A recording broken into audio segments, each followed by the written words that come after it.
que vai invadir o próximo ano, né, irmãos? O normal seria o primeiro trimestre, segundo, terceiro, no mesmo ano. Mas acaba que não procede assim.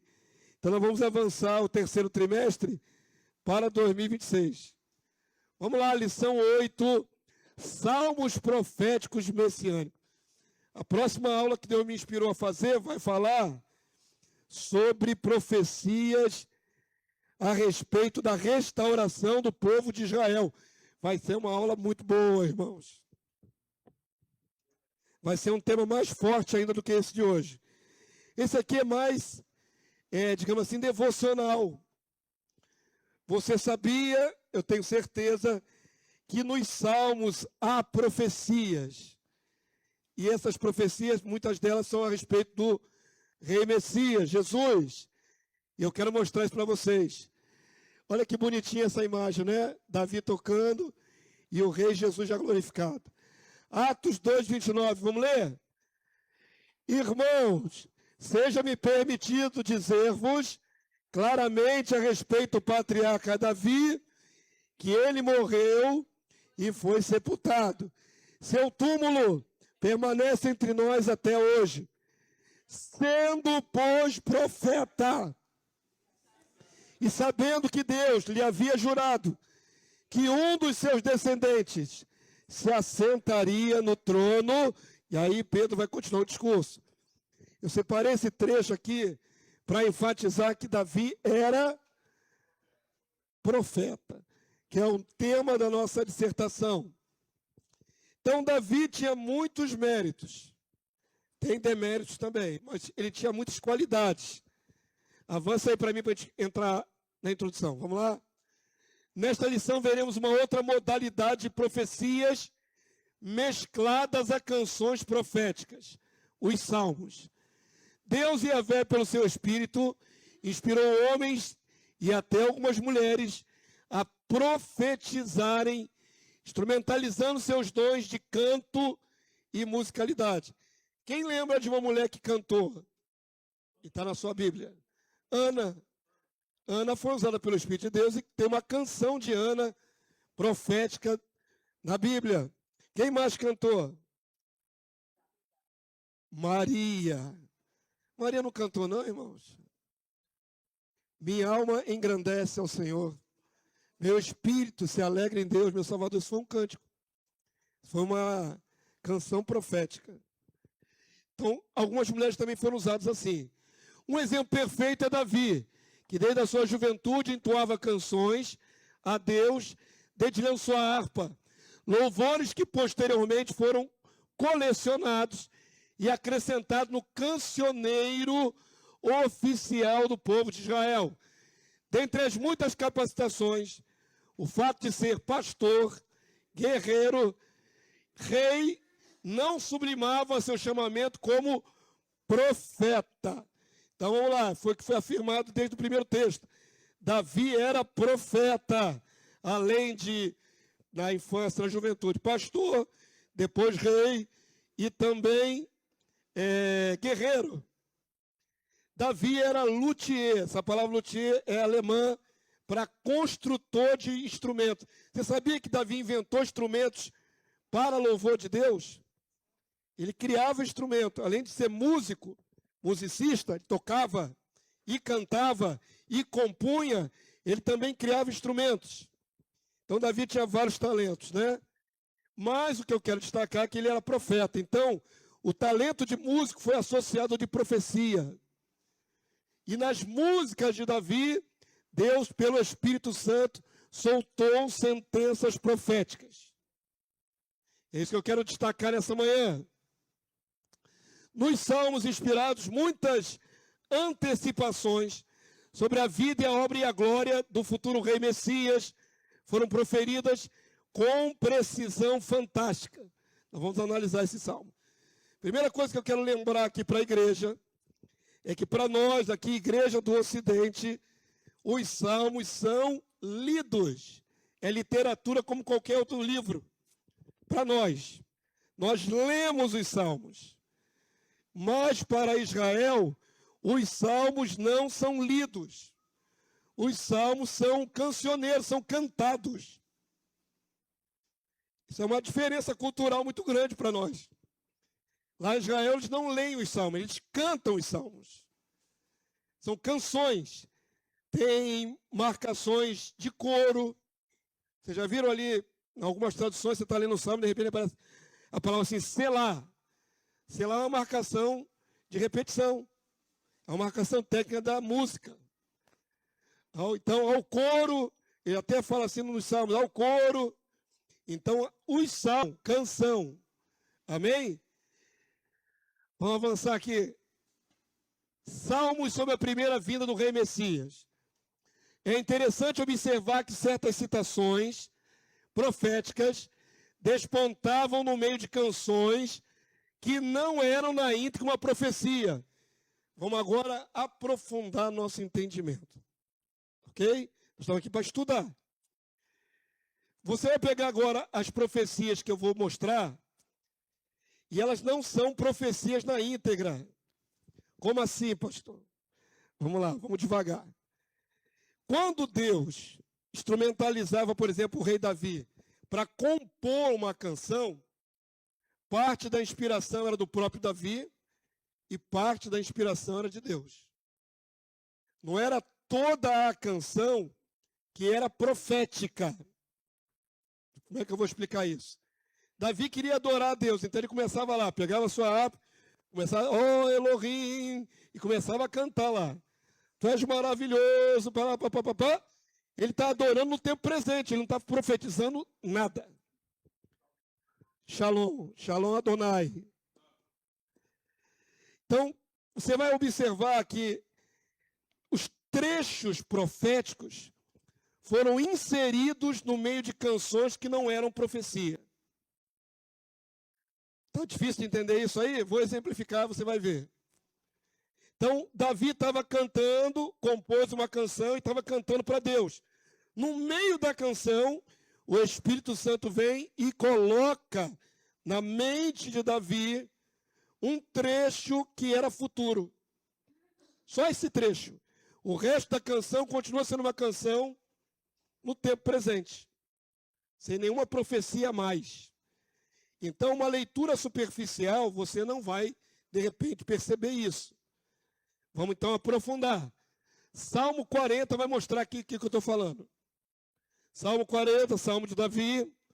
Vamos ler comigo? Eu destaquei só o verso 1 e 2 e pulamos para o verso 7. Então vamos ler aqui comigo, vamos lá? Esperei confiantemente pelo Senhor, por Yahvé. Ele se inclinou para mim, me ouviu quando clamei por socorro. Vamos lá. Análise sintática desse salmo aí. Que tempo que está essa frase aí? Essa primeira oração. Passado. Não está no passado? Esperei. Ele já se inclinou. Ele já deu o livramento. Passado. Não é isso? Quando clamei, ele está fazendo referência ao que já aconteceu. Ó, irmão Gilson aí, bem-vindo, varão. Melhorou. Olha só como é que está no passado. Como é que está o tempo do verbo aqui? Tirou-me. Referência a alguma coisa que já aconteceu, certo? Ele não está me tirando agora. Ele já tirou. Ele está louvando a Deus por um livramento, irmão. Já aconteceu o livramento. Tirou-me de um poço de perdição, de um tremedal de lama, colocou-me os pés sobre uma rocha e me firmou os passos. Tem alguma coisa profética nesses versículos? Dá uma analisada aí. Não. Tem alguma coisa profética aí?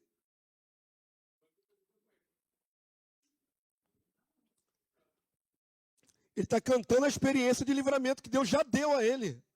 Deus já me tirou, já colocou meu pé na rocha firme. E tudo tem um viés até de passado. Tem nada para o futuro aqui, nada profético. Então, no meio de uma canção que Davi está ali agradecendo a Deus, o mesmo capítulo 40, né, para nós é capítulo, mas é o Salmo 40. Quando chega no verso 7, olha o que vai introduzir aqui. Vamos lá? Lê então. Então eu disse, Eis aqui estou, no rolo do livro está escrito a meu respeito. Agrada-me fazer tua vontade, ó Deus meu. Dentro do meu coração está a tua lei. Aí você vai dizer, pastor, mas aqui não está falando nada de profecia, nem do Messias. Realmente, é muito sutil. Mas quando chega lá no livro de Hebreus, capítulo 10, 5 e 7, o autor dos Hebreus cita esse verso 7 como referência a Cristo. É extremamente sutil, não é? Mas essas palavras aqui se cumpriram na pessoa do Messias. Então, a investigação de quando uma passagem é profética dentro do Salmo é bem sutil. A palavra não diz que é para rei. O próprio Davi poderia falar sobre isso. Então eu disse, eis aqui estou, no rolo do livro está escrito a meu respeito. Realmente, Davi também consta na Bíblia. Está escrito sobre Davi. Mas essa passagem é usada no Novo Testamento para falar de Jesus. Uma conexão com o 2, não sei se seria isso. Os pés sobre uma rocha, como dizendo que o 7 era essa rocha? É uma inferência muito sutil, né? Firmou meus pés sobre a rocha é livramento. Você está num tremendal de lama, você sai da areia movediça e fica em cima de uma pedra. Mas é uma inferência muito sutil. Nós que temos a mente cristianizada já com Cristo, onde a gente lê rocha, a gente lê Cristo. A nossa mente vai logo para Cristo. Mas não é bem assim. Ali ele está falando de um livramento que ele teve. Mas há uma inferência assim, muito longe do que ia acontecer na vida do Messias. É sutil. Os próximos salmos vão ficar mais claros. Avança aí para mim. Por favor. Isso. Olha só destaquei aonde o verso aponta para o Messias no futuro, tá bom? Volta lá mais um. É aqui? Primeiro? A trajetória do Filho de Deus como servo sofredor. Eu acho que esse é o primeiro, não. Volta aí, Varão. É sim, é o primeiro? Tá. Foi cantada no Salmo. Olha que interessante. Se nós pudéssemos ler todos esses salmos na íntegra, são muitos versículos, você vai perceber que o autor, ou Davi, está falando de outros assuntos. E, de repente, uma sentença vai apontar para o futuro do rei Messias, o sofrimento dele. Salmo 22, 1. Aonde você conhece essa passagem? Vamos lá? Leia comigo. Deus meu, por que me desamparaste? Já conectou? Já, né? Porque se acham longe de mim a salvação. Aqui colou mim com salvação. As palavras do meu bramido. Quem está reclamando é Davi. Mas no futuro, Jesus vai falar a mesmíssima frase. Sabe quanto tempo depois que Jesus vai falar essa mesmíssima frase? 1000 anos. O que separa Davi de Jesus são 1000 anos. É muito tempo, irmão. São 10 séculos. É muito tempo. Não é interessante que Deus, na sua soberana maneira de agir, né? Ele tenha colocado nos lábios de Davi frases que 1000 anos depois Jesus ia repetir? É Jesus que está imitando Davi, ou Davi que está sendo usado profeticamente para emitir palavras que o Messias falaria? Está sendo usado. Mas ele não percebeu que estava sendo usado. Certamente não. E muito menos o povo de Israel. O povo de Israel viu isso como uma aflição do próprio Davi. Perceberam? Mas essa frase é muito emblemática, porque o Messias, na cruz, vai falar sobre isso. Avança para mim mais um. Ele será acusado por testemunhas falsas. Salmo 35, 11. Leia aí, por favor.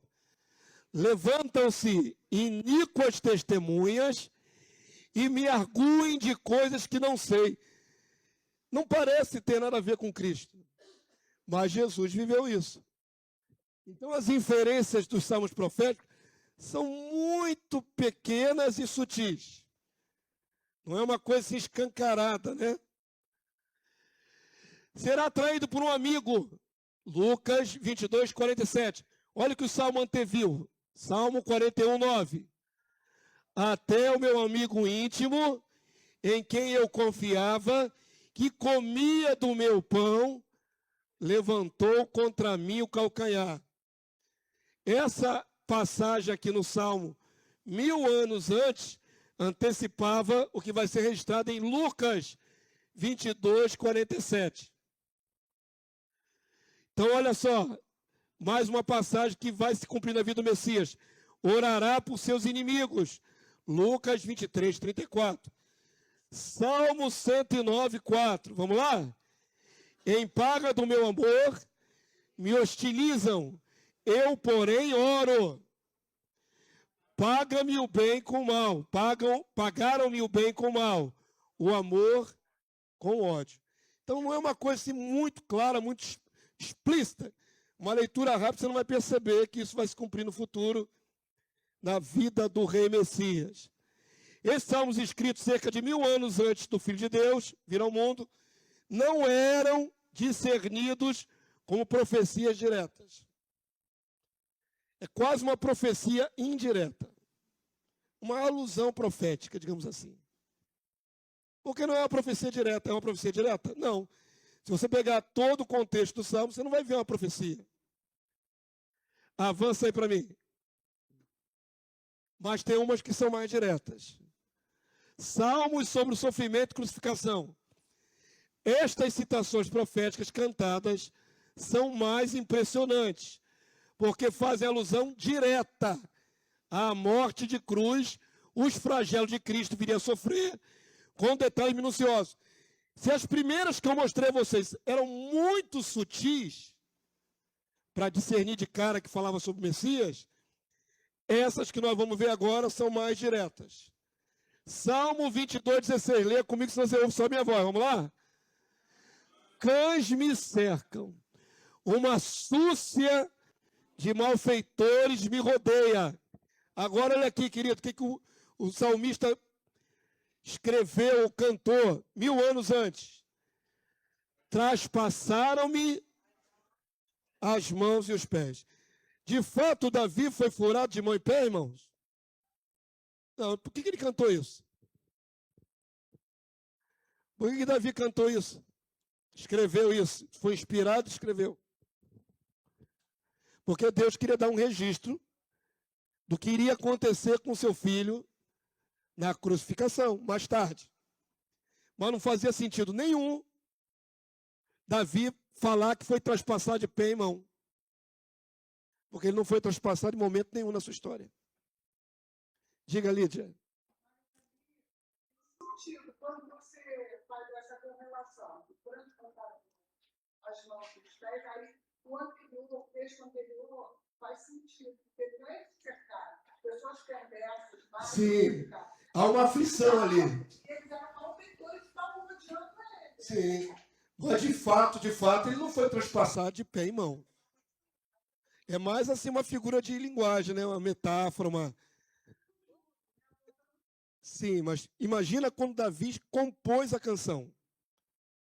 Quando ele estava lá dedilhando suas harpas, e ele começa a dizer, olha, fui cercado de malfeitores, e ele me traspassaram de pé em mão. Não fazia sentido na época de Davi, claramente. Porém, 1000 anos depois, vai se cumprir no Messias. 2000 anos depois, nós estamos lendo isso aí. Já se cumpriu no Messias, nós estamos lendo 2000 anos depois. Ou seja, sabe há quanto tempo Israel canta isso? 3000 anos. Há 30 séculos, Israel canta esse salmo. Até hoje. Durante 3000 anos. É muito tempo, irmãos. É mais da metade da história humana toda. Se nós cremos que durou 6, né? E vem aí o 7º milênio. Que o povo vem cantando isso, traspassaram-me. Agora eu acho interessante que não são canções bonitas, né? Quando nós lemos aqui no Brasil, esses salmos, para nós, são orações. Socorre-me, Deus. Dá-te pressa me socorrer. A minha comida tem sido gemido constante. Você logo se identifica com os sentimentos do salmista como uma oração. Agora imagina isso sendo cantado lá em Israel, nas sinagogas. Eles cantam isso, socorre-me Deus. Não é uma canção muito bonita, né? Mas é bem no estilo do moderno, né? Pedindo socorro o tempo todo. Sofrido, né? Aquela sofrência. Estou angustiado de... Agora tu imagina cantar isso. 100 anos, 200 anos, 300 anos, 1000, 2000, 3000 anos, 3000 anos cantando esta sofrência. E eles cantam assim mesmo. Umas pedindo vingança, mato meus inimigos. Os salmos são muito variados de tema. Que as letras, elas são tristes. O ritmo é alegre, ainda assim. Eu creio que não. Eu não tenho certeza absoluta. Eu até fiz uma pesquisa e vocês vão ter o gostinho no final de um salmo cantado em hebraico. Com legenda, tá, irmão? Porque a gente sem legenda a gente não é nada. Com legenda, mas vocês vão ver o salmo cantado. Nesse salmo que eu selecionei, está mais ritmado, bonitinho. Mas, irmão, tem uns salmos só Jesus a graça, viu? Eles são tristes, são pesados. São bem difíceis de acompanhar. Até porque a linguagem hebraica é muito gutural, é muito na garganta. Vocês vão ver, no finalzinho eu vou dar um gostinho para vocês. Mas o que eu quero mostrar a vocês é que Deus é tão interessante que Ele não usa só o profeta de profissão, digamos assim, de ofício. Um profeta de ofício, Isaías. Um profeta de ofício, Daniel, que ficou recebendo sentenças enormes e escrevendo e falando dessa sentença. Deus também usa músicos, que no meio da sua música, Deus introduz ali uma profecia sobre o sofrimento do seu filho, 1000 anos depois.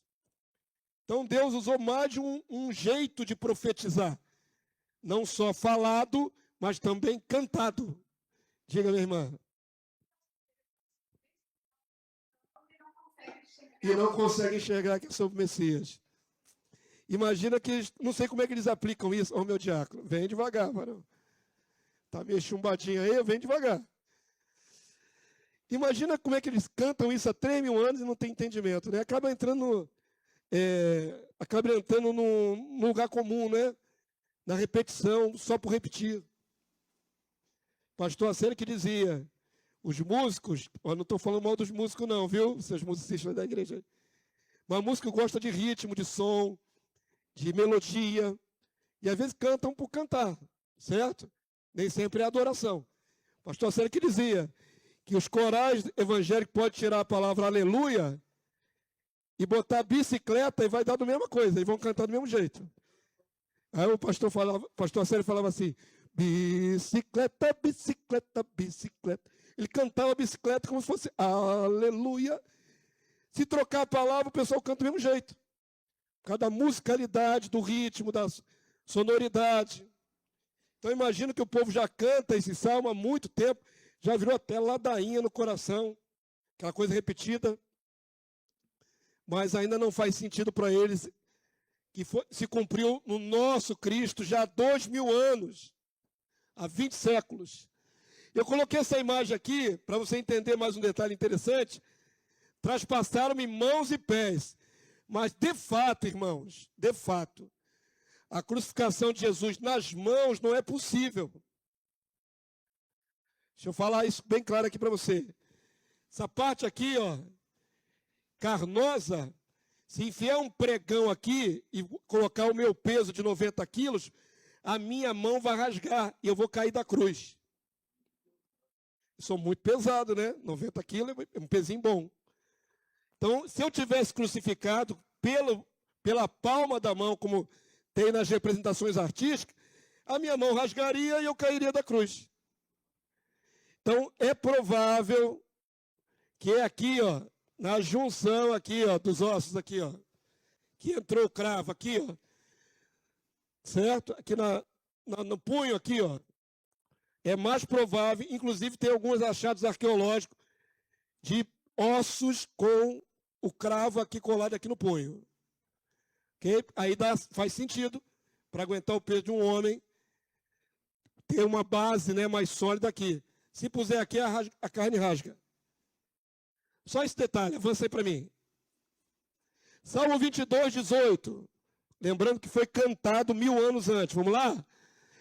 Repartem entre si as minhas vestes, e sobre a minha túnica deitam sorte. Irmãos, que sentido tem Davi ter composto isso? Para o tempo dele. Porventura, há alguma passagem que repartiram as vestes de Davi? Ou lançaram sortes? É muito específico, queridos. Eu quero mostrar a beleza desse salmo aí, é ser tão específico. Lançar sorte é jogo de azar. Fazer uma jogatina. Como é que Davi, 1000 anos antes, fala isso? Não é? Que repartiram entre si as minhas vestes e lançaram sortes. Mateus 25, 35. Quando é que se cumpre de fato essa profecia? Vamos ler? Depois de o crucificarem, repartiram entre si as suas vestes, tirando a sorte, e assentados ali o guardavam. Eu fico sempre intrigado no meu coração. Existe uma questão no meu coração. Deus, Senhor do tempo e do futuro, ele viu a morte do seu filho 1000 anos depois e inspirou Davi 1000 anos antes. Já viu o acontecimento. O Deus inspirou Davi e depois os homens cumpriram aquilo que Deus queria que eles cumprissem. É meio complicado isso, né, irmãos? Senhor viu, porque se eu usar a lógica do fato de ter anunciado antes, implica que ele determinou que eles cumprissem, então eu tinha que dizer que Deus, ele queria que Judas fosse infiel. Sim. Mas não é o caso, entendeu? Não pode ir contra o livre-arbítrio humano. Se fosse Deus manipulando, ele teria que forçar os homens a cumprir o salmo. Mas é mais provável que Deus tenha visto tudo. Tanto é, irmão, o fim da história da humanidade está aí na sua Bíblia, já está escrito. Nós nem vivemos ainda. A profecia tem esse caráter extraordinário de Deus ter visto toda a história. Já passamos por isso na aula 2 ou 3 desse currículo. Avança aí para mim. Deus já viu tudo. Deus já viu tudo. Mas não é bacana como Deus... É difícil a gente pensar como Deus pensa. Como é que Deus viu tudo, que já ainda nem aconteceu no nosso tempo, e ele joga lá atrás 1000 anos antes? Para que ele embaralha assim as peças, né? Tem entendimento da consequência da conduta humana. Eu acho que ele quer nos impressionar. Deus quer nos impressionar. Olha como é que eu mostro para vocês que ainda não aconteceu. Vocês nem viram, seus trouxa. Vocês nem viram ainda, seus trouxas. Para mim já aconteceu. Olha como é que eu sou grande. Olha como é que eu vejo tudo. Quando vocês virem se cumprir, vocês vão dar glória a mim. Porque eu já falei para vocês como é que vai ser. Antes que acontecesse. Aqui, ó. Os soldados romanos lançando sortes para ficar com a túnica de Jesus. João 19, 23. Diz assim, vamos lá, igreja? Leia comigo para você não ficar cansado da minha voz. Vamos lá, igreja? Os soldados, pois, quando crucificaram Jesus, tomaram-lhe as vestes e fizeram 4 partes. Para cada soldado, uma parte. E pegaram também a túnica. A túnica, porém, era sem costura, toda tecida de alto a baixo. Disseram, pois, uns aos outros, não a rasguemos, mas lancemos sortes sobre ela, para ver a quem caberá. Aí o evangelista, que é João, diz, por que eles fizeram isso? Para se cumprir a escritura, repartiram entre si as minhas vestes, e sobre a minha túnica lançaram sortes. Assim, pois, o fizeram os soldados. Impressionante. Que escritura é essa que se cumpriu? O Salmo. Salmo cantado. Não é impressionante? Até a disputa dele pelas vestes de Jesus, com detalhes, requintes de detalhes. Na verdade, são duas partes da roupa, viram? Uma rasgaram, a outra não rasgaram. A túnica é a parte baixa, tipo roupão, né? Tipo um camisolão que eles usam lá por cima da pele, né? Então, aquela que era tecida de alto a baixo, ficou inteirinha. Nesta, eles lançaram sorte. A outra rasgaram em 4 partes. E é interessante demais isso, como se cumpriu. Avança aí para mim. Mais uma antecipação em Salmo 69, 21. Por alimento me deram fel, e na minha sede me deram a beber vinagre. Não há nada na Bíblia que diga que Davi passou por isso. Mas Davi foi usado para profetizar isso. Quando se cumpre? Mateus 27, 34. Deram-lhe a beber vinho com fel, mas ele, provando, não quis beber. Por que Jesus não quis beber? Porque iria diminuir o sofrimento e anestesiá-lo, ia ser entorpecido, sua mente ia ficar confusa. Jesus não podia ser entorpecido no momento da sua entrega máxima na cruz. Mas um soldado, espetando um caniço, uma cana, com isopo, com uma planta que era bem absorvente, embebeu nesse líquido e chegou até a boca de Jesus lá na cruz. Ele não quis beber. Era um entorpecente. Eu acredito, irmãos, não posso afirmar com 100% de certeza, que não era um ato de misericórdia. Era um ato de prolongamento do sofrimento. Né? E o cara ficar bêbado lá na cruz, mas continuar sofrendo. Não era... Os criminosos que iam para a cruz não eram bem tratados, não, queridos. Era a morte mais cruel que podia existir naquela época. Há registro histórico de que alguns duravam dias pendurados na cruz. Dias. Jesus passou quantas horas? 6. Só 6 horas. Só, pastor, só. Se uma pessoa de 33 anos, jovem, que não era Jesus, ele poderia ter durado dias na cruz, um dia inteiro, 24 horas, 2 dias, 3. Anteriores levaram ele para a cruz no estágio mais grave dos outros? Não. A explicação é mais bonita. Ele rendeu o espírito. Ele tinha poder de render o seu espírito. E ele explica isso na palavra. Diferente de nós que não podemos controlar a hora da nossa morte, Jesus podia. Ele tinha esse poder. Ele entregou o espírito. Ele não morreu porque cansou de viver, ou não tinha mais condições para viver. Ele rendeu o espírito. Eu a mesma dor. E eu recebi esse mandamento de meu pai. Pode ser uma inferência à entrega dele na cruz, mas também ao fato de ele poder ter o poder de render a vida. Ele rendeu a vida. Então, estou destacando isso porque mais uma profecia que foi cantada 1000 anos antes. Que ele beberia, né? Deram-lhe a beber. Ele não beberia, mas deram-lhe a beber o fel, né? Com vinagre. Aqui vinho, ali vinagre, que nada mais é do que suco de uva estragado. Avança para mim, avança aí para mim. Mais um. Mais do que uma predição, agora presta atenção.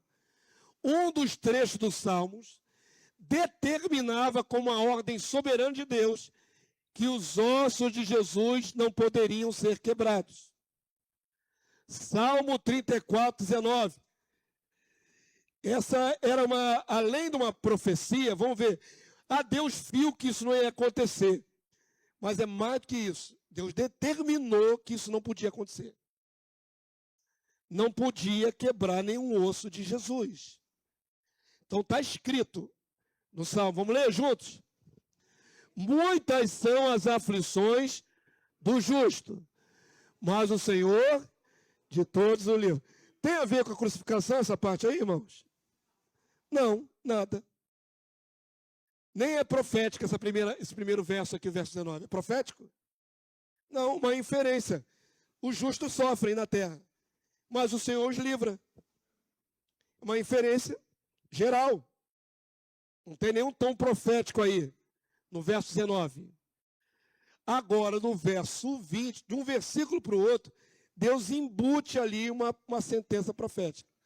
No verso 20, tornou um negócio mais específico. Vamos lá? Preserva-lhe todos os ossos, nenhum deles será quebrado.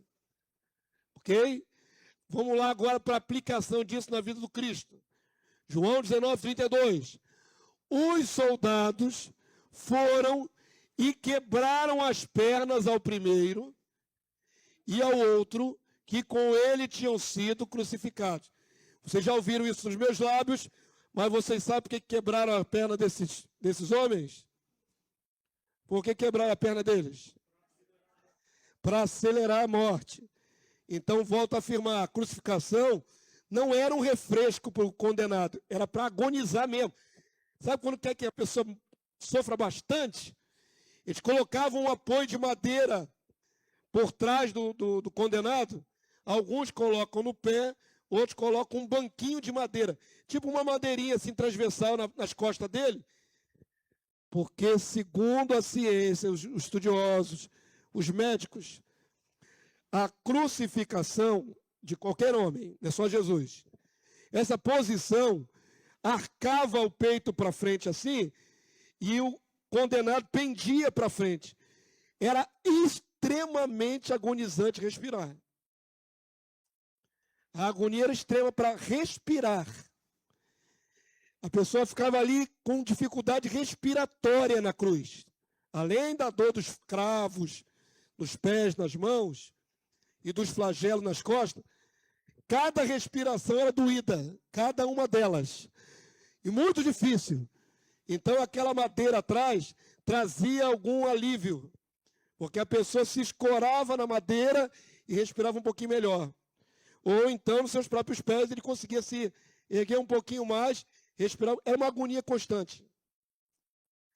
Quando quebraram-lhe as pernas, davam um porrete nas pernas do condenado na cruz, ele caía de vez, aí asfixiava e morria rápido.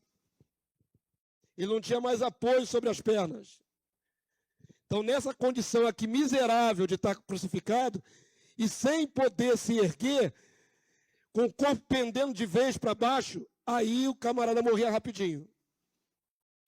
Então, volto a afirmar, a crucificação não era para encurtar a vida do cara, tinha maneiras mais rápidas. Cortar o pescoço, por exemplo, Paulo foi decapitado. Seria muito mais rápido. 1 segundo, pum, morreu. A crucificação era propositalmente cruel, para alongar o sofrimento. Por que então reduzir o sofrimento desses dois para morrer rápido? Porque era véspera de sábado. Era a véspera de dia santo para Israel, festa da Páscoa. Então precisava que eles morressem rápido. Porque havia lei em Israel, está lá na lei, que não podia ficar ninguém no madeiro em dia santo. Amém? Todo mundo entendeu? Então, neste caso aqui, muito específico, Jesus não teve suas pernas quebradas, porque senão ele era, para os olhos dos romanos, era mais um condenado como outro qualquer, não viam nada de divino nele. É mais um condenado. Tem 3 condenados, eu vou quebrar o primeiro, o segundo, vou quebrar o terceiro também.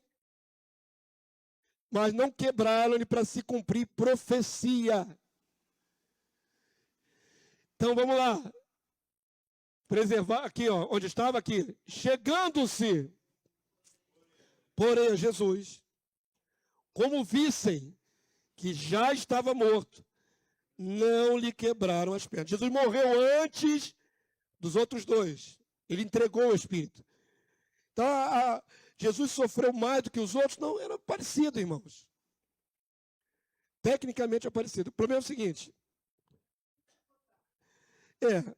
E os outros não receberam também? É possível. Normalmente o sacrifício do chicote era para os condenados. Paulo recebeu 3 vezes essas chicotadas. Morreu. Paulo foi chicotado 3 vezes, em ocasiões diferentes. Ele morreu alguma delas? Lembrando, irmãos, que os chicotes daquela época eram uma coisa terrível. O flagelo, O flagelo tinha várias cordas, e em cada ponta das cordas, um pedaço de osso ou de metal. Então, quando ela desferida um golpe, quando batia um, na verdade, rasgava rasgava em 7 pontos diferentes da carne. Uma chicotada. Pá! 2, pá! Já fazia um estrago imenso. Lembrando que naquela ocasião não tinha a medicina atual, não tinha anti-inflamatório, antibiótico, nada disso. Então, a chicotada devia fazer um estrago imenso nas costas. Alguns estudiosos creem que as costas de Paulo devia ser horrível de ver, porque ele sobreviveu. Então devia ter aqueles queloides, né, aquelas marcas enormes, em toda a costa de Paulo. Aí Paulo diz, eu trago as marcas de Cristo. Não é tatuagem, não. A molecada, marca de Cristo, vou tatuar aqui Jesus aqui no meu peito. Ignorância. Sabe qual eram as marcas de Cristo em Paulo? Um monte de cicatrizes que ele carregava no corpo, por amor a Jesus. Então, tecnicamente, Jesus não morreu por causa da chicotada. Era um homem jovem, Paulo era bem mais velho que Jesus, provavelmente. Então, Jesus rendeu o Espírito. Mas, de qualquer maneira, para os outros condenados foi apressado por causa do dia que ia virar o dia feriado santo para os judeus. Jesus já estava morto e não lhe quebraram as pernas. Aí a palavra vai dizer, vamos lá, lê comigo. E isto aconteceu para se cumprir a Escritura. Nenhum dos seus ossos será quebrado. Então aqui eu vejo não só uma antevisão de Deus do que ia acontecer, e ele relatou no Salmo, mas um decreto. Não pode quebrar o osso nenhum de Jesus. O pastor Paulo já ensinou para a gente que a morte de Jesus foi para tudo. Ele vai entrar no mistério agora, né? Eu já ensinei isso já, irmãos. É que Jesus não morreu na sexta-feira da paixão. Ele morreu antes, morreu na quinta. Já expliquei isso aqui numa aula bem detalhada, lembram? A véspera do feriado? Feriado judeu. Não é o sábado do nosso calendário, é o sábado festivo. Que se transforma num sábado. No calendário judeu tem o sábado da semana, segunda, terça, quarta, quinta, sexta, sábado. E tem o sábado festivo, o sábado santo. Pode cair numa quarta-feira, por exemplo. Mas é um sábado. A palavra sábado ali está designando uma festa de Deus. Um feriado de Deus, ou um dia separado para Deus. É chamado sábado também. Só para tirar dúvida.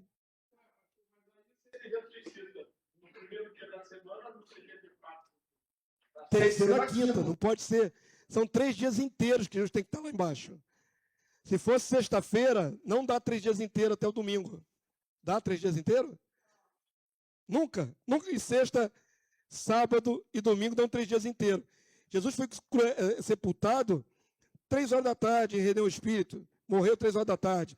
De sexta. 3 horas depois já era sábado. Porque o dia judeu não vira meia-noite, vira 6 da tarde. Então, da própria sexta, Jesus só ficou morto 3 horas. Não é um dia de 24 horas. O sábado inteiro e domingo foi logo de madrugada que ele ressuscitou. Nunca que isso vai dar 3 dias de 24 horas. E a palavra é clara em dizer que ele ficaria 3 dias e 3 noites no coração da terra. Então, a matemática só fecha quando a gente sai da tradição católica romana, de sexta-feira da paixão, e vai para o conhecimento do que os judeus entendem como sábado. Aí a matemática fecha. Amém? Então não é no sábado do 7º dia.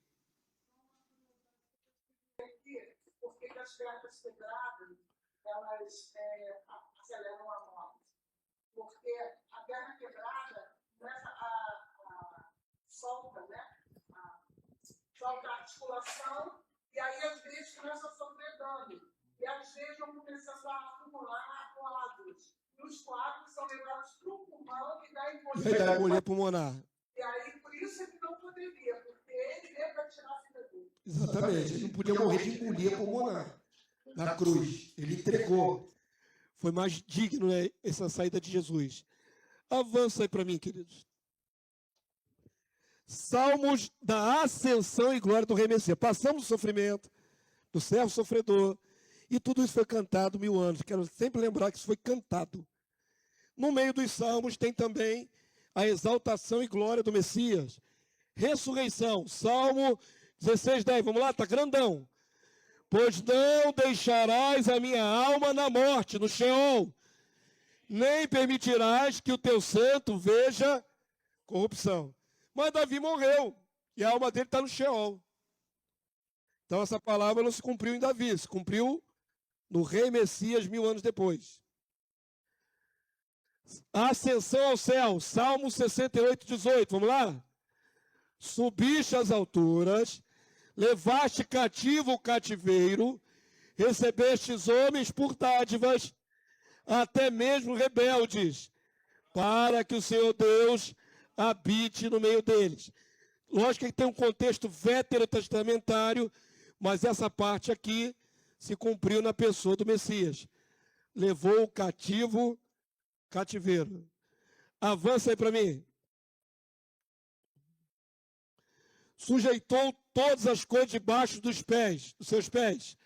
Salmo 8, 5, 6. Vamos lá, igreja. Fizeste, no entanto, por um pouco, menor do que Deus, e de glória e de honra coroaste. Deste-lhe domínio sobre as obras da tua mão, e sobre seus pés, tudo lhe puseste. Quando Davi compôs isso, Israel entendeu essas frases aí, como uma alusão de que o homem é um pouco menor do que o próprio Deus. Só isso que eles entenderam. Eles não pensaram nisso a respeito do Messias necessariamente. Mas os cristãos entenderam que era uma alusão ao Messias. Hebreus 2,7. Não está na sua folhinha, tá? Vamos ler aqui? Fizeste por um pouco menor do que os anjos, ali menor do que Deus. A palavra que está lá no original é Elohim. Tanto alusão ao próprio Deus, anjos também eram designados Elohim, e às vezes até homens eram chamados de Elohim. Fizeste pouco menor do que anjos, de glória e de honra o coroaste, e o constituíste sobre as obras das tuas mãos. Todas as coisas sujeitastes debaixo dos seus pés. Ora, desde que ele sujeitou todas as coisas, nada deixou fora do seu domínio. Agora, porém, ainda não vemos todas as coisas a ele sujeitas. Então, na verdade, era uma profecia messiânica, que só os cristãos entenderam. É muito interessante, irmãos. Imagina Pedro, por exemplo, que ia na sinagoga todo sábado. Pedro, Tiago, João, eram judeus. Eles estavam acostumados a ouvir os salmos. Talvez até cantarolassem os salmos em casa. Era uma canção para lembrar das passagens, ia cantando. E aí um dia Pedro, Tiago, João, eles veem se cumprir aquele trecho do refrão na pessoa do Cristo. Eles viram se cumprir. E aí escreveram, isso aconteceu porque tinha que se cumprir essa escritura. Olha, aquilo que foi cantado no Salmo é em Cristo que aconteceu. Eles fizeram a conexão. Todo mundo está entendendo? Mas antes disso era apenas uma canção. Avança aí para mim. Deus declarou o Messias seu filho.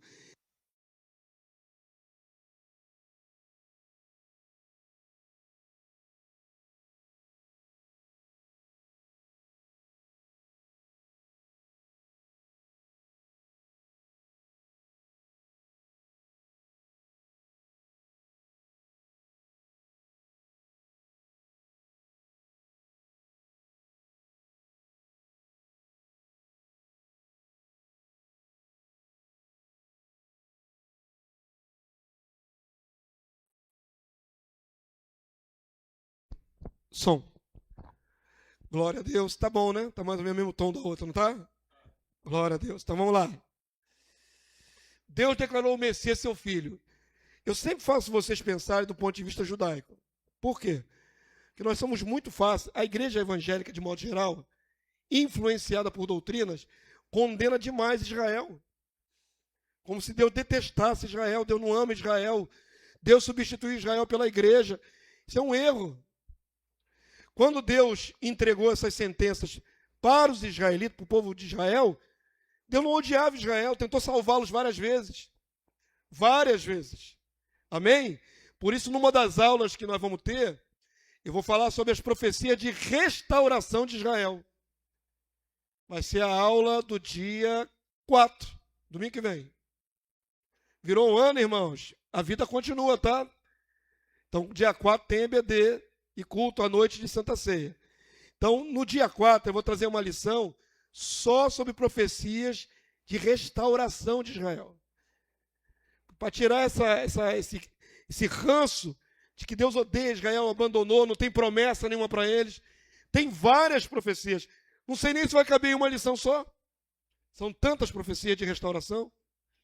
Então vamos lá. Deus, então, falou sentenças para Israel que eles não conseguiram alcançar, irmãos. Porque não era fácil entender que além do Deus Yahvé, tivesse um filho. Na cabeça do povo de Israel era difícil. Salmo 2:7, vamos ler? Proclamarei o decreto de Yahvé. Ele me disse, tu és meu filho, eu hoje te gerei.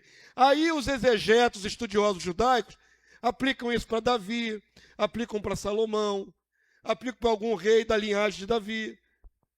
Mas não faz sentido absoluto. Faz sentido absoluto? Mesmo que fosse de uma maneira carinhosa, Salomão é um filho de Deus. Mas não é esse o sentido. Era muito mais profundo e objetivo. Porém, eles não alcançaram. Se você estuda os salmos da ótica judaica, você não vai chegar ao mesmo entendimento da ótica cristã. Não vai chegar ao mesmo entendimento.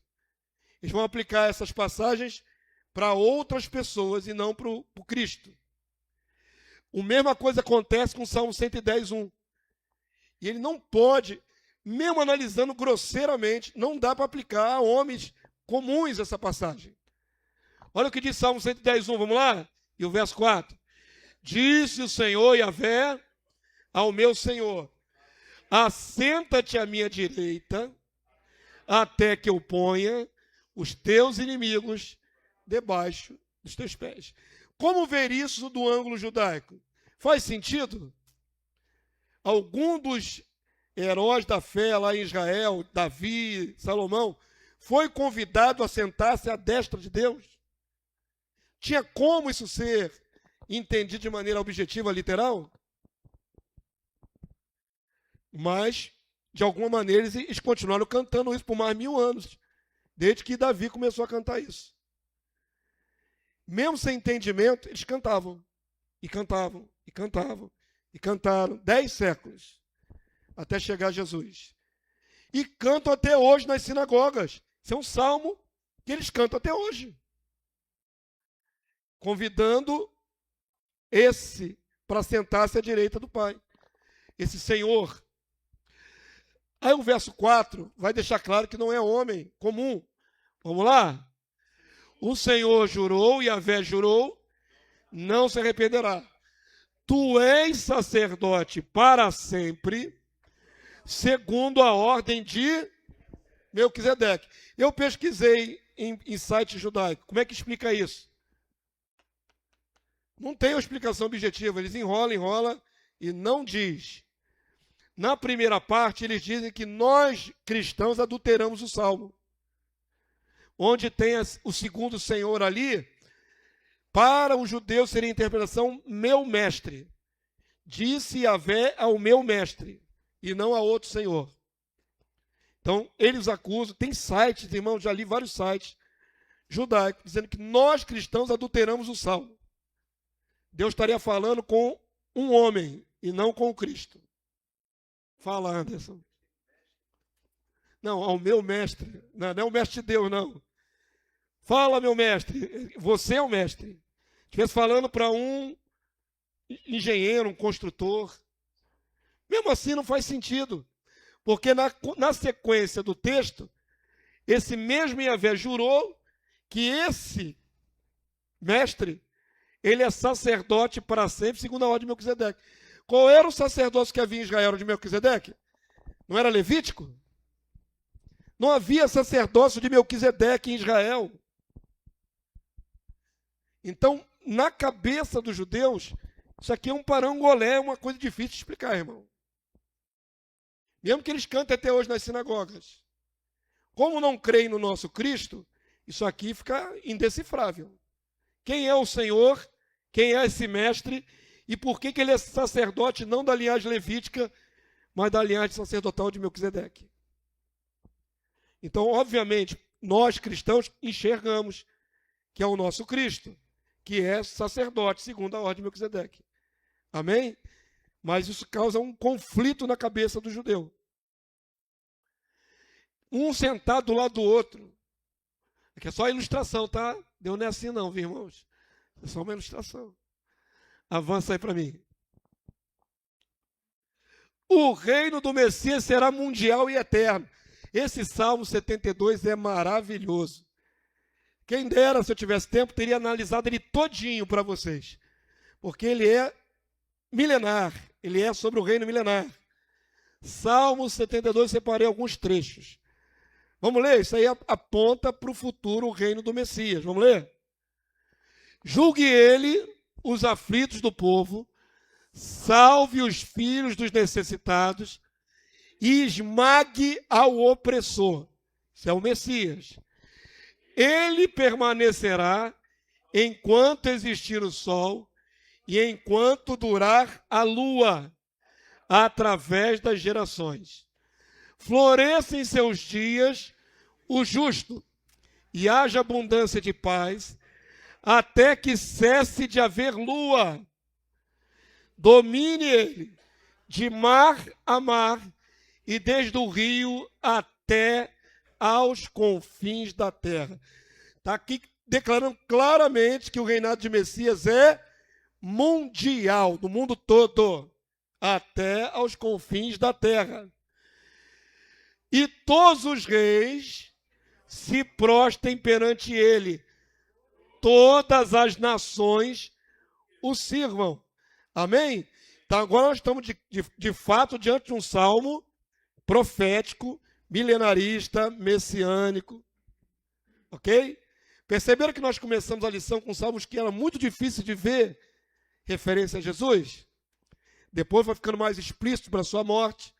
E agora aqui apontando o futuro. Amém? Tem um detalhe interessante aqui, né? Parece que a lua não vai durar para sempre. Não é isso? Tem um detalhe interessante aqui. Enquanto durar. Parece que tem prazo. Eu não vou nem entrar nesse mérito. Já deu briga no passado com alguns irmãos. Não vou entrar nesse mérito, não. Vou estudar um pouquinho mais sobre isso aqui e depois falo com vocês. Parece que a lua não vai durar para sempre, não, irmão. Parece. Por enquanto é mistério, porque nós somos ignorantes. Quando chegar a sabedoria, deixa de ser mistério, né?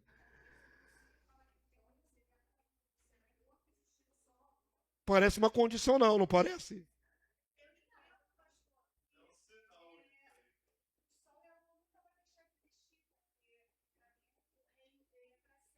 Sim, pode ser uma referência de perenidade, continuidade. Mas, até que cesse, cessar, é cessar. Pode ser um reforço positivo, né, na frase. Pode ser. Mas eu não vou entrar nesse mérito aqui agora, que eu não estudei para isso, tá bom? Mas é interessante, né? Avança aí para mim. Como eu disse, quem quiser se aprofundar no Salmo 72, você vai ver o reino do Messias ali. É um texto ótimo para provar o futuro na profecia no Salmo. E o Salmo 118, versos 22 e 26. O bendito que vem em nome de Yahvé. Agora preste atenção, porque esse salmo aqui, essa predição de 1000 anos antes, se cumpre em 2 tempos proféticos. Aqui nós temos um desdobramento da mesma profecia.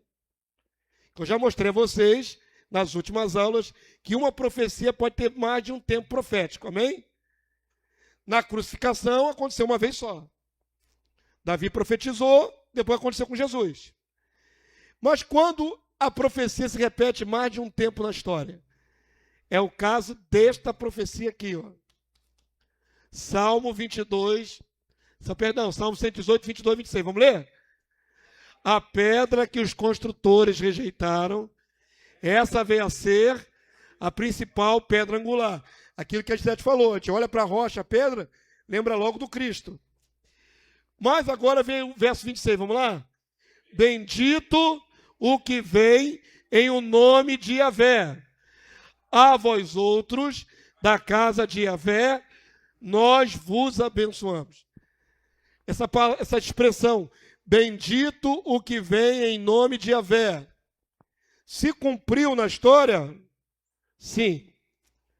Mas ainda se cumprirá mais uma vez. Então, essa aqui é uma parte de profecia dupla, de 2 tempos. Presta atenção, já se cumpriu? Já. Mateus 21, 9. Vamos ler aqui, irmãos?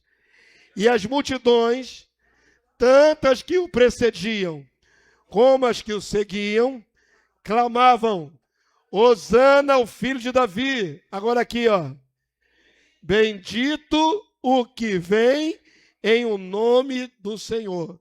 Hosana nas maiores alturas. É quando Jesus entra pela última vez, montado no jumentinho, à frente vão as pessoas colocando suas roupas, mantos e os ramos que cortaram das árvores próximas, fazendo um tapete régio de realeza para Jesus entrar majestoso em Jerusalém. Então, neste dia, aquele salmo se cumpriu. Foi dito exatamente estas palavras: bendito o que vem em nome do Senhor. Amém? Mas tem um outro tempo profético para se cumprir com essa mesma expressão. Querem ver? Avança aí para mim.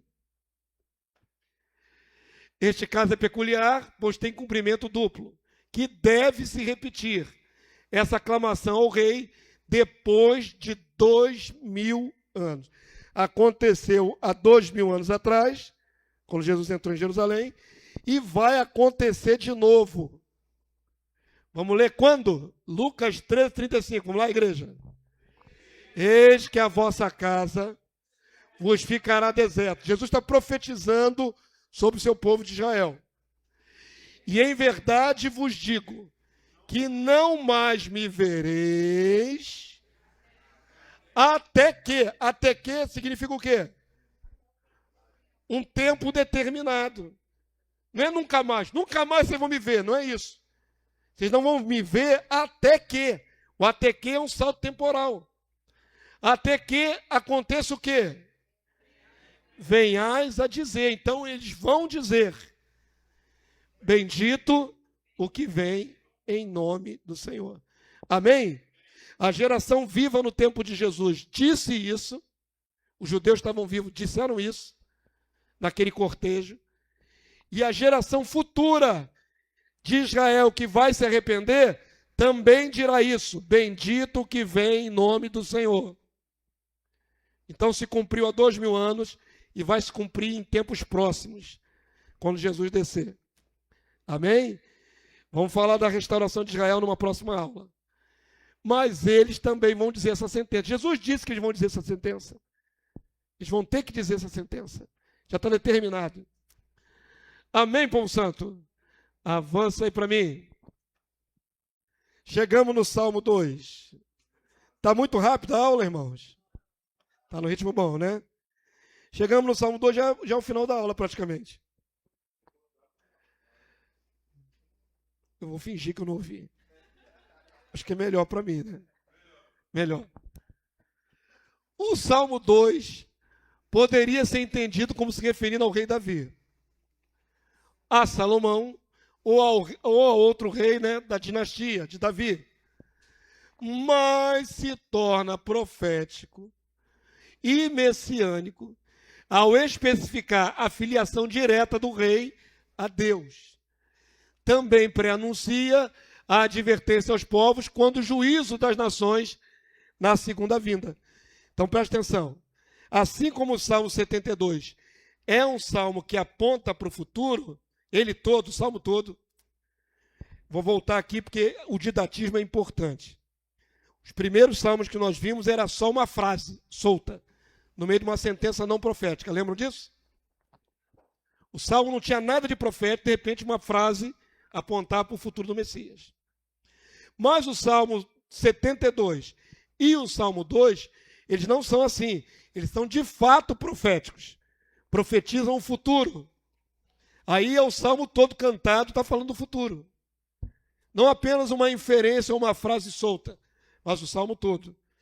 Então preste atenção, porque esse salmo vai se adaptar ao rei Davi, vai se adaptar a Salomão, vai se adaptar a vários reis, mas é Jesus, porque a esses reis, Deus nunca disse, você é meu filho, eu hoje te gerei. Deus nunca disse isso a respeito de rei nenhum. Ninguém foi gerado enquanto era rei, não é?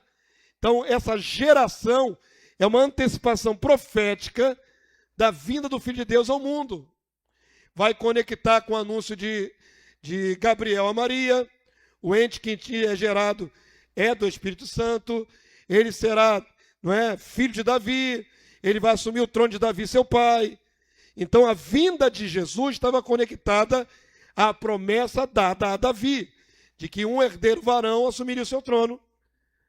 Amém? Então tem todo esse pano de fundo aí, de contexto.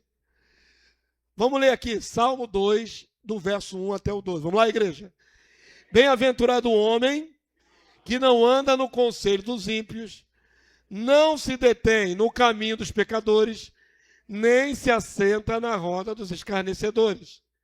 Antes o seu prazer está na lei do Senhor, e na sua lei medita dia e noite. Ele é como árvore plantada junto à corrente de águas, que no devido tempo dá seu fruto, e cuja folhagem não murcha. Tudo quanto ele faz será bem sucedido. Isso aqui não tem nada de profético, isso aqui é uma aplicação direta. Avança aí para mim. Os ímpios não são assim. Espera aí.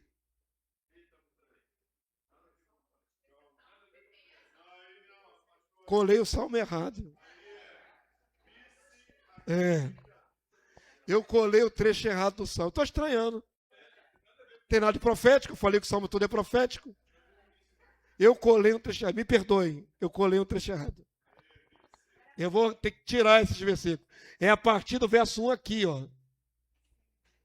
Salmo 2 começa aqui, ó. Aquilo ali é trecho de outro salmo. Foi um erro de colagem, tá, irmão? Peguei lá, colei. Só está a indicação, não está por extenso, né? Fica mais fácil de tirar e consertar aqui no PowerPoint. Agora estamos no Salmo 2. Estava achando estranho. Eu estou lendo aqui e achando estranho. Vamos lá? Bom, agora vamos ler.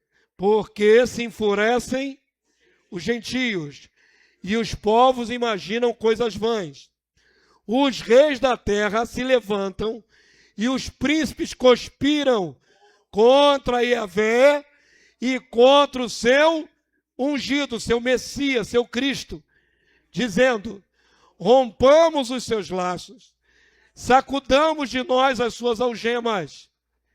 Ri-se aquele que habita nos céus, o Senhor zomba deles. Na sua ira, a seu tempo, lhes há de falar, e no seu furor os confundirá. Agora estamos no salmo certo. Avança aí para mim. Mais um. Pode ir lá para o... Aí continua, verso 6. Vamos lá? Eu, porém, constituí o meu rei sobre o meu santo monte Sião. Até aí, podia ser Davi? Podia. Davi, Salomão e todos os descendentes. Eu constituí o meu rei sobre o meu santo monte Sião. Verso 7, igreja. Proclamarei o decreto de Yahvé. Ele me disse: tu és meu filho, eu hoje te gerei. Aí ficou esquisito para ser Davi. Como é que ele foi gerado? Ele ouviu que ele foi gerado hoje. Como é que é isso? Verso 8, igreja. Pede-me e eu te darei as nações por herança e as extremidades da terra por sua possessão. Davi teve um reino muito próspero, mas nunca alcançou as extremidades da terra. Nunca. O reino de Salomão foi maior do que Davi, em terras. O reino de Saul foi menor do que Davi. Davi ampliou as conquistas e era dos povos em redor ali, irmãos. Não é? O Davi é maior do que Saul, o reino de Davi. Mas o reino de Salomão foi maior do que o de Davi, em termos de terras, de povos que se tornaram escravos, vassalos. Os povos em redor se tornaram súditos do reino de Davi e de Salomão. Nunca que essa profecia se cumpra em Davi. As extremidades da terra. Por isso é uma hipérbole, um exagero. Não, essa palavra é profética, de respeito ao reino do Messias. E aí o texto diz, verso 9, vamos lá? Com vara de ferro as regerás e as despedaçarás como um vaso de oleiro. Isso é repetido para nós lá no livro de Apocalipse. Jesus deu essa promessa, que nós também vamos reger as nações com vara de ferro. Verso 10, irmãos. Agora, pois, ó reis, sede prudentes, deixai-vos advertir, juízes da terra. Servi a Yahvé com temor e alegrai-vos nele com tremor. Agora, isso aqui que eu amo aqui, irmãos, aqui eu amo, ó, essa expressão, ó. Beijai o filho, para que se não se irrite, não pereçais no caminho, porque dentro em pouco se lhe inflamará a ira. Bem-aventurado todos os que nele se refugiam. É Jesus. Mas a expressão beijai o filho significa o quê? Reverência é um acordo diplomático. Diz respeito a práticas do Oriente. Irmãos, eu tenho que dar contexto. Tudo que eu falo tem que dar contexto, senão vocês ficam me olhando com cara de paisagem. A Bíblia é oriental. E no Oriente, os homens se cumprimentam com ósculo, com beijo. Vocês não sabem disso? Na igreja, a igreja de Atos Apóstolos, era liberado o beijo no rosto. Só no rosto, lógico, né, querido? Na Rússia eles beijam na boca. Homem beija na boca de homem. É feio, mas é isso que acontece lá na Rússia. E não tem nenhuma conotação sexual.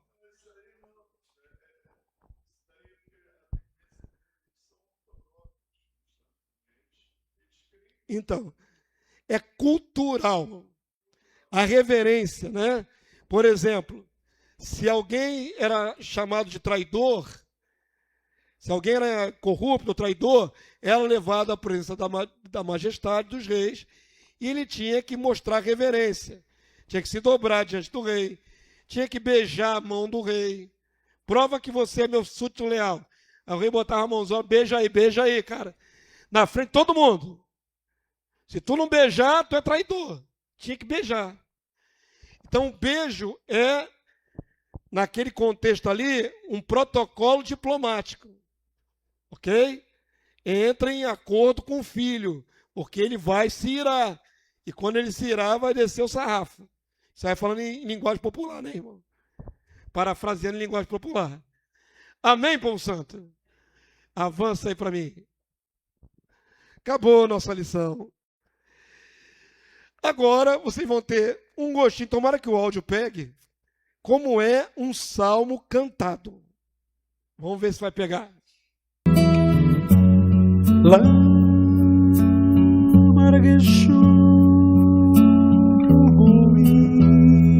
Bom, né? Quem gostou, procura no YouTube que tem um montão lá. Mas é legal, né, irmão? É legal. Primeira vez que eu boto um salmo assim inteiro, acho que é a primeira, não me lembro se eu já botei outras vezes. Para guardar na nossa mente que Deus usou música para ensinar doutrina. que nós lemos aqui nos Salmos, mas é música. Era para ser cantada. Mesmo que a letra seja estranha, de vingança, com morte, com tudo, é uma canção. E Deus é maravilhoso, Ele usa o que Ele quer, né? Ele usa tanto a palavra escrita, a palavra falada, Ele usa a palavra cantada para falar do que Ele vai fazer sobre a terra. Amém? Então Adonai vai dominar sobre tudo. Pastor Manoel ia gostar muito se estivesse aqui presente, né? Ele ia amar agora esse finalzinho. Ele está online, está vendo, né? Então ele vai ficar feliz lá. Vamos agradecer ao nosso Deus. Ah, irmão, eu falo em português, é Deus em português. Eu não falo Adonai, eu não falo eterno. Deus me permita essa liberdade de falar como a gente lê em português, mas sempre com entendimento. Quando eu posso, eu leio a palavra Senhor em maiúscula como Yahvé, que é o mais próximo em português possível. Mas fiquem à vontade, amém? Que a gente não fica batendo o pé, ó, tem que falar o nome de Deus certinho. Isso é cultural, às vezes é difícil. Nós não sabemos pronunciar direito o hebraico. Então, como é que a gente vai ficar aqui inventando aqui? Daqui a pouco está os irmãos, pelo amor de Deus, não tenta, não tenta. Não tenta. Quer estudar hebraico, vai, se inscreve numa escola de hebraico. Mas não tenta falar mal falado, não é pior do que adaptar, irmão. Fica feio, né? Vamos lá, vamos liberar vocês debaixo da graça, hoje à noite culto, adoração ao nosso Deus Todo-Poderoso e ao seu Filho, nosso Rei e Salvador Jesus Cristo. Pai, obrigado por mais essa manhã de estudo na Tua presença, por nos inspirar, Senhor, por nos mostrar como Tu és rico, Senhor, ao colocar profecias de milhares de anos no coração de servos Teus, como Davi, antes que acontecessem, para que quando se cumprissem, os homens pudessem ver, nosso Deus é soberano, é o dono da história humana, tudo o Senhor conhece, tudo Ele vê, tudo Ele sabe, Ele conhece o nosso futuro. Então, a Ti, nosso Deus e Pai, toda a honra e toda a glória, Deus sustentador do universo, Deus todo-poderoso, nós Te reverenciamos, Deus, porque Tu és além da nossa compreensão, Tu és tremendo, e nós reverenciamos ao Teu Filho, o Rei ungido, que o Senhor gerou neste mundo, para a nossa salvação, ao nosso Rei maravilhoso, honra, glória, louvor, o reino e o domínio, pelos séculos dos séculos, amém. Obrigado, meu Deus, porque cremos na Tua palavra pela Tua graça. Continua habilitando nossos corações a enxergar Tuas grandezas na Escritura. Te louvamos agora, te pedimos, leva-nos em paz, guardado pelo Teu poder. Possamos retornar a esse lugar logo mais, para Te adorar em espírito e em verdade. Seja assim, nosso Deus, nós te pedimos, agradecidos, em o nome do Senhor Jesus. Amém e amém. Glória a Deus. Aleluia. Bom é termos entendimento. Vamos na paz, queridos. Até mais tarde.